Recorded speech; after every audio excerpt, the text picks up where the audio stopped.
Assalamualaikum warahmatullahi wabarakatuh. Perkenalkan, nama saya Sapinatul Naja. Perkenalkan, nama saya Mega Nurasana. Perkenalkan, nama saya Nur Amelia. Kami ingin menyampaikan materi tentang melakukan penelitian dan penulisan sejarah.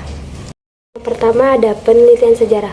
Penelitian sejarah merupakan salah satu metode penelitian untuk memahami apa yang terjadi di masa lalu secara detail dan juga punya bukti yang kuat.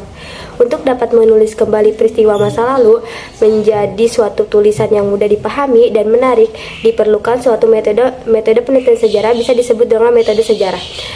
Metode sejarah adalah proses menguji dan menganalisasi secara kritis sumber sejarah dan peninggalan masa lampau dalam rangka menghasilkan gambar yang benar tentang peristiwa itu. Selanjutnya ada langkah-langkah penelitian sejarah. Berikut ini langkah-langkah yang digunakan pada proses penelitian sejarah, yang pertama, mencari dan memilih topik. Mencari topik penelitian bertujuan agar proses penelitian menjadi lebih fokus dan terarah pada masa yang sesuai dengan topik yang terpilih. Pilihan topik harus benar-benar diperhatikan agar layak dijadikan penelitian dan bukan hasil duplikasi dari penelitian orang lain. Untuk itu bisa menggunakan cara di bawah ini. Yang pertama ada what atau siapa yang akan diteliti atau dijadikan objek penelitian. Yang kedua ada who atau siapa yang menjadi narasumber untuk penelitian. Yang ketiga ada where atau di mana penelitian akan dilakukan. Yang keempat ada when atau kapan kejadian sejarah tersebut terjadi.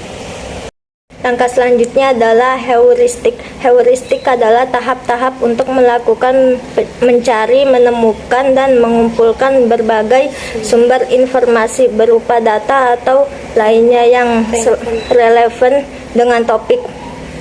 Untuk mempermudah penelitian perlu dilakukan upaya dalam penggolongan dan klasifikasi terhadap sumber atau jejak sejarah yang dikumpulkan.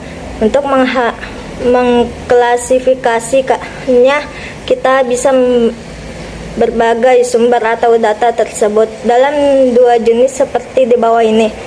1. Sumber sejarah primer. Sumber sejarah primer merupakan suatu dokumen atau data-data asli yang valid, biasanya disebut pada saat peristiwa tersebut terjadi. 2. Sumber sejarah sekunder. Sumber sekunder disebut dengan mengacu pada data-data sumber yang pertama, itu sumber-sumber primer. Biasanya disebut saat peristiwa sedang terjadi dan memiliki tingkat kebenaran yang tinggi. Yang ketiga adalah verifikasi. Proses selanjutnya adalah melakukan verifikasi atau kritik terhadap sumber atau data yang diperoleh untuk menguji keaslian dan kebenarannya. Proses verifikasi atau kritik sumber itu terdiri sebagai menjadi dua macam, antara lain 1. Verifikasi eksternal. Verifikasi eksternal dilakukan untuk melihat keaslian atau keabsahan dari sebuah sumber sejarah. 2. Verifikasi internal. Verifikasi internal dilakukan untuk melihat kredibilitas isi atau konten yang ada pada sumber tersebut. Langkah yang keempat ada interpretasi. Interpretasi untuk mendapatkan fakta yang logis dan sesuai dengan konteks peristiwa secara menyeluruh dan menjadi satu kesatuan yang harmonis. Interpretasi tersebut harus dilakukan objektif, deskriptif, dan selektif. Langkah yang kelima ada historiografi, merupakan kegiatan menangkap dan menulis sejarah sekaligus tahap paling akhir dalam langkah penelitian sejarah. Berikut bentuk historiografi. 1. Narasi. 2. Deskriptif. 3. Naratif. 4. Strukturatif.